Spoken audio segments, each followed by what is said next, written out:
is going on, YouTube universe? Welcome to the Hip and Shoulder, where today it is all about AFL Supercoach, reflecting on round 5 and how my team performed for Gather Round, before having a look at round 6. Any trades I might make, vice captain and captain options, all that jazz. It's pretty straightforward. I think by now we know how the system operates, and considering round 6 is kicking off later tonight, I better hurry this bitch up. I actually did pretty well for round 5. 2,158 was my total score, landing me in the top 19% of super coaches. My round rank moved me up 70,000 from where I ranked round 4 compared to this particular round, and overall I moved up 12,000 places to be just shy of the top 71,000, which is still a way off of where I would like to be, but considering the rounds that I have had, I'm glad to be climbing up the ranks. If we can push the top 5,000 by the end of the year, I would be absolutely ecstatic. I'm setting goals. Let's make sure we can try to get there. That being said, let's have a look at a deep dive of my team and how we performed. Defensively, I think I've absolutely broken Dane Zorko. He was scoring 120s plus every week. I go and trade him in 2 weeks ago, and we've had a sub 90 and a sub 80 score with 82 this particular game. He's still getting plenty of the ball. The role hasn't changed. I don't know whether it is disposal that's letting him down, but then again, he's got an elite foot, so I don't know what let him down in this particular game, but it's not panic stations. He's going to be a top 6 to top 8 defender by the end of the year. If you've got him now, don't worry about it. If you don't have him, he could potentially be leaking some money, so then by the time comes, you can jump on him and pounce when the time is right. Harry Sheezel was our vice-captaincy option, 102. I'll take it, and I'm glad he has repaid faith to the people that kept him. He was getting some very subpar scores compared to what we're used to seeing him get. Some people jumped off him. I kept him out of necessity, and I'm glad I did. Didn't get the perfect vice-captain score, so we did roll with our captain, but then again, our captain only outscored him by 1 point in the end anyway. We'll get to that when the time comes. But Harry Sheezel, still doing Harry Sheezel things. I'm not at all worried about his scoring output. Jordan Clark, 104. Finding another way to get 100 plus points. I don't think he's dropped under 100 at all this year. And again, the Fremantle players have been so pivotal to my team this year, given their bye-friendly fixturing. And from now on, I'm going to make sure we get players like that each and every subsequent year that we play Supercoach. Matt Roberts is starting to become a little bit alarming. He is losing cash. Back-to-back weeks, he's only scored 70s, but he's still getting plenty of the ball. They are still using him well. I think we hang tight for at least a couple more weeks, and if he's still looking like we can move him on to something else, we will do so. I'm not doing it just yet, even though we're in a position to probably do so if we use a boost. I've only got 2 of those bastards left. I want to hang on to them for as long as I can. Bailey, I was going to say Bailey Rice, but it's Riley Bice rather, scoring an 89. He is ultimately becoming the D6 option right now that I thought Matt Roberts was going to be. I think we're going to be keeping Bice around a hell of a lot longer than what we're going to be keeping Roberts. They kind of used Bice a lot more than they did Roberts in this particular game, so it's interesting to see where the distribution is going to be coming from, but Bice is still going to earn us a lot of money. I'm very happy we got him when we did. I think we got him at around 200, 220k, but he's just shy of 300 right now, and he's turning into a brilliant stepping stone when the time comes. We went with Zach Reid this particular round over Luke Traynor for the D6 slot. 104 points. Take that every day of the week. I had a feeling he would outshine the Melbourne forward line because of the fact that Melbourne are so ragtag and kind of put their pieces together. I thought interceptability is going to be huge here. He's going to take a lot of intercept marks. Essendon are going to want to maintain possession of the ball, so they're going to chip things around, so I'm happy to keep him here in my D6 if he's going to keep scoring like this. Luke Traynor scored us the 80, and again, a lot of cash to be made from Luke Traynor and from Zach Reid, so it's all about cash gen for me, and I'm happy these players are rolling through with that. Ben Patton is on my bench, did not play. Ultimately, we're going to have to move him on when the time comes. I don't know whether there's any defensive rookies right now in the slot to come in, but I'm keeping my eyes open. Andrew Brayshaw came out with 155, and I put my captaincy on the wrong Fremantle player because Caleb Sarong was my big trade-in heading into the Richmond game, and I thought he's going to go bananas. He's going to go 130 plus. And for a very long time, I didn't think Sarong was going to break 100 points. He got to 103. He obviously lost money because of it, but these guys are going to score us 100 plus every week anyway. Brayshaw would have been my captain option had I have not traded Sarong in, and it cost me 100 to 110 points. It would have put me in a much better position this round.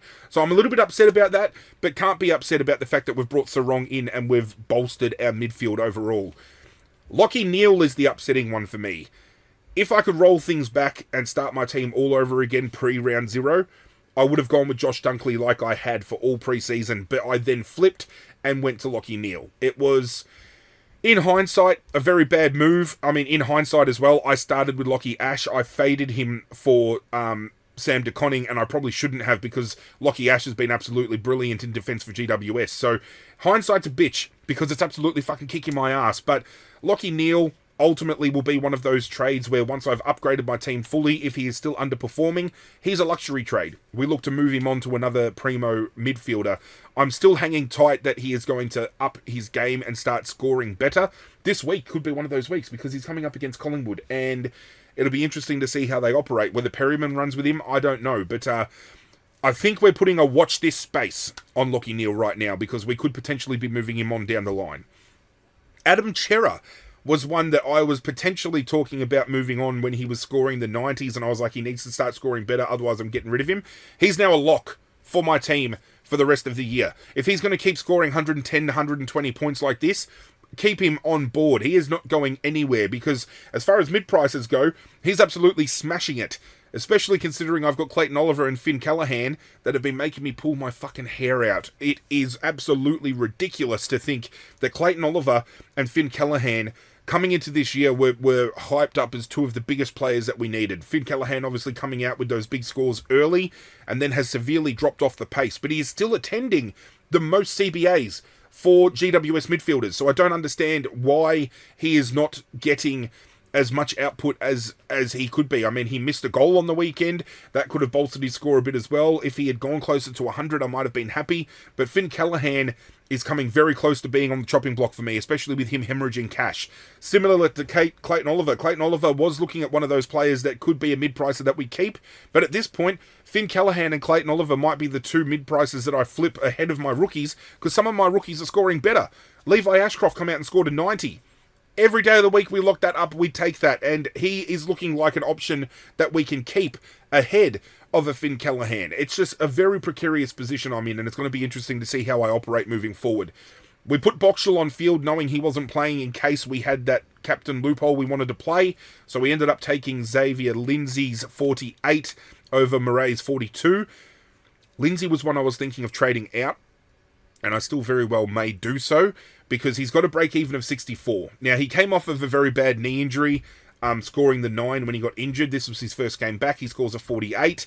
However, coming up against... who are they playing this week, actually? Melbourne are playing Fremantle. Could score well. I'm going to give him another week and see whether he can bounce back while my screen screws around. I apologise. But at this point in time, with that break-even, if he doesn't make 64, then we're ringing alarm bells, especially with the role he's playing. So Xavier Lindsay could be on the chopping block in the coming weeks. Probably gets a reprieve because I've got a couple of non-playing midfielders that I can sideways trade to get a playing player in to earn a little bit more money as well. So we'll see how we go. Tristan Cherry, another one of those trades that I had Max Gawn, had that very poor game against North Melbourne. Simon Goodwin comes out and said he's dealing with a fucking personal issue, so I thought that's going to affect Gawn for a while, so I traded him down to Cherry, and probably shouldn't have because Max Gawn's back to his best, and Cherry is still knocking out 80s and 90s. I don't know whether he's carrying an injury. I definitely think he very well may be, but ultimately, Cherry and Nankervis are looking at potentially being a flex move for me when the time comes, and I'll probably end up getting Gawn back in down the line. So, Cherry getting an 83, I'm okay with that, because as a flex pointability, that's not a bad return. Nankervis, 125, back to his best, and this is why I took him. He was up against Sean Darcy, first game back, probably a little bit rusty, but this is the numbers that I'm expecting from Nankervis. 100 to 110 a week. Knock it out of the park, give it to me, and lock him in. I'm happy I started him. He's not going anywhere. I'm not fading him at all. At the least, he becomes a flex option if Cherry can get back to his best. So I'm sitting in a sweet spot with my two ruckmen because I know exactly what I want to do with them moving forward. My forward line, Jack McRae got the 70. Obviously, playing against GWS, didn't really get much use of the ball because he was getting heavily tagged, and we can expect that from some of the more elite teams in the competition, but he's still going to be one of the best scoring forward options for us. So McRae, Bailey Smith, Caleb Daniel, they ain't going anywhere out of my team. Bailey Smith gets 126, again, proving why he is a must-have, I feel, at least anyway. Caleb Daniel, 116, back to his best after a lower score the previous week.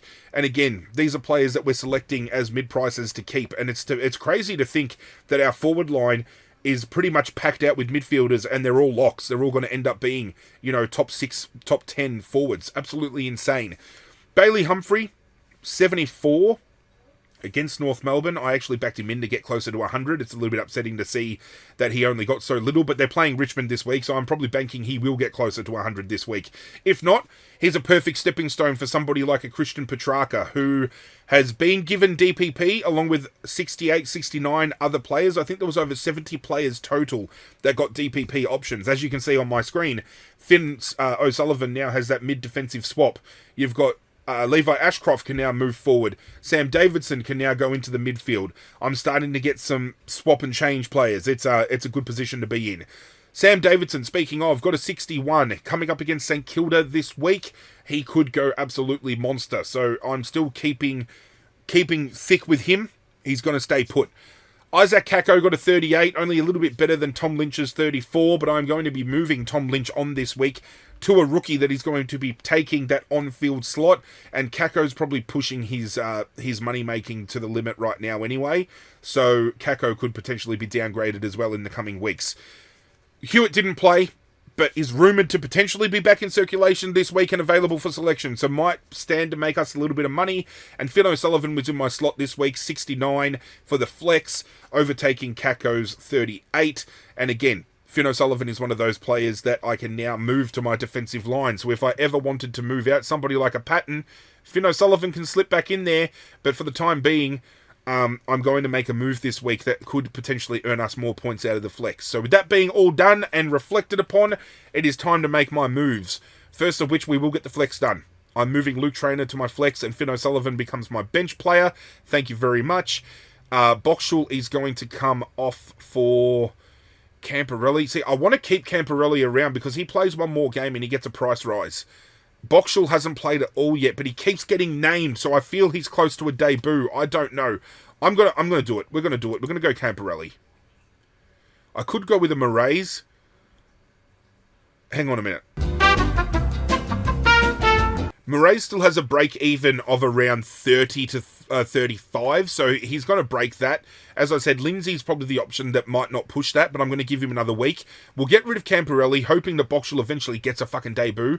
We're going to bring in a player that is, at least at the very least, playing, and he's going to make us some money because he is on the bubble. And we are going to bring in Tom Gross. He scored the 82 on the weekend. Obviously, he scored 51, I think, prior to that. He's getting game time. He's playing. Bring him in on the bubble. He's going to make some money. It earns us a little bit of money. He's going to make some money. We can always fucking downgrade him later. The thing I was thinking of, though, is trading out one of these players now banks us 90,000 and puts us in a better position to make upgrades. So, but as I said, getting rid of Camporelli, we've got players still scoring. We can go bang, bang, downgrade. I don't know. I don't know whether there's many other players who have only played one game or are on the bubble. If we quickly have a look here, are there many players that have played only one game that are looking likely? I mean, Corey Durden has scored the 91 off of the one game. Don't know. Will Setterfield only played one game on the weekend, but he's 462, but he scored 110, so he could be one to watch. Some of these other players, you're getting into territory of looking at higher price players as well. So we're looking at rookie players, and there isn't really many in the way of, the cheaper options for us here. Trevelyan scored a 21, but that was his third, and that was a price rise. He only made 23,000 off of his first price rise. Hanley's making money, but we've probably missed the boat. We could have gotten him in at a much earlier time. Zane Dersma, I suppose, played his first game, 44, but he's close enough to 200k, so I don't know whether we even look at a player like that. It's it's interesting. It's a very interesting watch to see where some of these players are sitting and what we can do. I should probably, in the interest of the fact that Camporelli does still stand to make money, I think we keep Camporelli. I feel we keep him. And we get rid of a Lindsay or a Moraes. I'm willing to bank in Lindsay over Moraes. So I think what we might do is we might actually get rid of Moraes now. Considering if you look at the money he's due to make, he's only due to incrementally climb, 5 to 10,000 based off of what he has been scoring. So I think we go there to there. That banks me 109,000 in the bank. We're sitting in a sweet spot there, especially when we're getting rid of Tom Lynch, and we are going to be bringing in Caden Cleary from Sydney. Boom. He scored, I think, a 60 and an 80. So he's actually scoring quite well. And you've got Tom Papley, who is out injured. Joel Amati is now injured long term. I think he's done something really, really bad. So his job security has just gone through the roof. And we can play him on field. Kako goes to the bench. 179,000 in reserve. I did activate a boost this week just to play around with things to see where we're at. I could realistically look at somebody like a Davidson and take him up to a Petrarca. Like, if I had the money to do so, I would just pull the pin with Kako right now and do that, but I don't have enough money to do so. If I wanted to, I could look at a Finn Callahan maybe going out this week, and we have a look at anybody sub 595,000, and we could pick up a fair few, considering, we could get Max Holmes. We could get actually, let's sort by price. Can't get anybody under... Well, we can get anybody under Zach Merritt, so we could get a Tom Liberatore. We could look at a Nick Dacos. Nick Dacos, however, I'm looking at for more so a round 9 trade-in, because he's coming up against some teams that could heavily tag. I think Dunkley's going to go to him later tonight. He plays against Geelong, and I think Atkins will go to him. They play Essendon, and there's a good chance someone like a Durden, or if a Caldwell is back from injury, he could go to him. So round 9's probably a sweet spot for Nick Dacos. But again, knowing that I have this money to make those moves, I can afford to leave Callahan in for one more week. Similar with Matt Roberts. I can leave him in for one more week, because money-wise, I can afford currently anybody off of this list that I want to trade in. I can bring in Lockie Whitfield if I want to, Jack Sinclair if I want to. We could do something completely stupid and bring back in a Lockie Ash if I wanted to, even though we probably should have kept him, because I reckon he'll end up being a top 10 defender this year. Nasiah Wangani-Malira could get brought in. So we're sweet spotting here. It gives us a chance to let Sam Davidson make a little bit more money. Bailey Humphrey, depending on how he performs, puts us in a position where we can bring in somebody that we want to with a downgrade. Someone like a Sam Darcy, somebody like a Christian Petrarca, as I said, somebody like an Isaac Rankin, who is starting to drop in money but is in a good sweet spot to pick up. Chad Warner, obviously getting DPP, is a potential option for us as well. So I think this week we only make the 2 downgrades. If Xavier Lindsay fails to make money for me again this week, we look at potentially moving him on yet again. And yeah, we can make some moves here. I'm happy with those trades. I'm happy to do that. We just make the 2 downgrades. Moraes and Lynch out, Gross and Cleary in. People are probably thinking I'm stupid. I should get rid of a Boxall. I should get rid of a Camporelli. But again, Camporelli's played. He stands to make a little bit of money. I feel trading him out on the bubble when he could get more game time is a little bit wrong. Because what we could do here, depending on how the games play out this week, when does West Coast play? West Coast play Friday night, so this is great. We throw the emergency on Tom Gross to see how he plays. Boxall doesn't play until later in the week, so we leave him on field just in case. Melbourne play the Saturday afternoon, so if Tom Gross doesn't give me a score I want, I put Lindsay on field, we take whatever he plays, or we can loophole that. With our bench here, Finn O'Sullivan plays in the afternoon, so we see how he's scoring. Depending on how he's going, we can put... So what we might do is we'll put Patton on field. So depending on how O'Sullivan scores, we can swap in Zach Reed later on Yeah, the following, no, later that night. So, yeah, it's still got plenty of time to do so, though. But the fact that they're playing against West Coast, I actually feel Zach Reid might actually outscore, so we might actually put Zach Reid back. In the forward line, Kako is going to go on field for Cleary.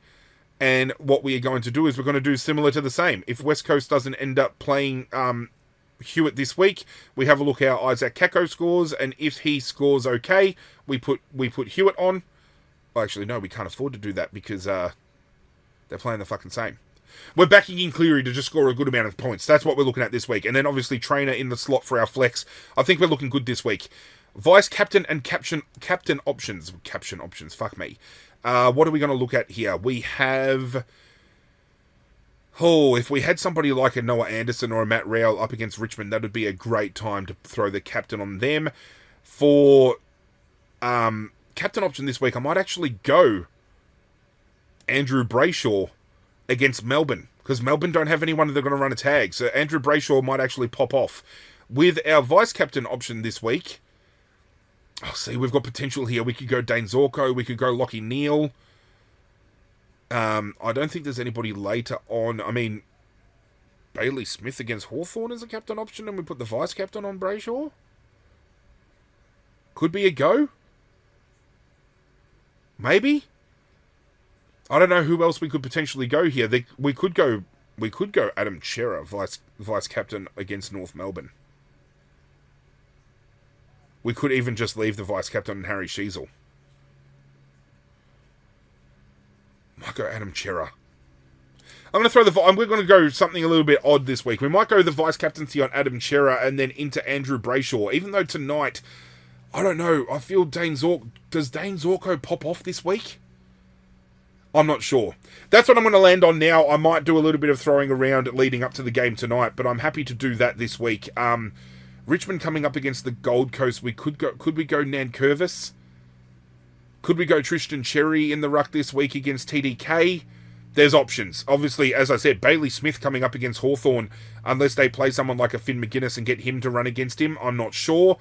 Yeah, I'm happy with this. I'm going to lock this in. I think we're golden. Thank you for joining me for another video. Do hope you guys enjoyed. Feel free to hit that like button if you are enjoying the content I make. If you have suggestions for content you would like to see, do let me know in the comment section down below. Hit that subscribe button if you want to get on board the community we are building. And if it allows you to do so, join my tipping competition and my Supercoach leagues. They're linked in the description of this video. Go and click those links, get on board, all that good stuff. Let's have some fun. But that's it from me, guys. I'm out of here, and as always, I will catch you guys next time.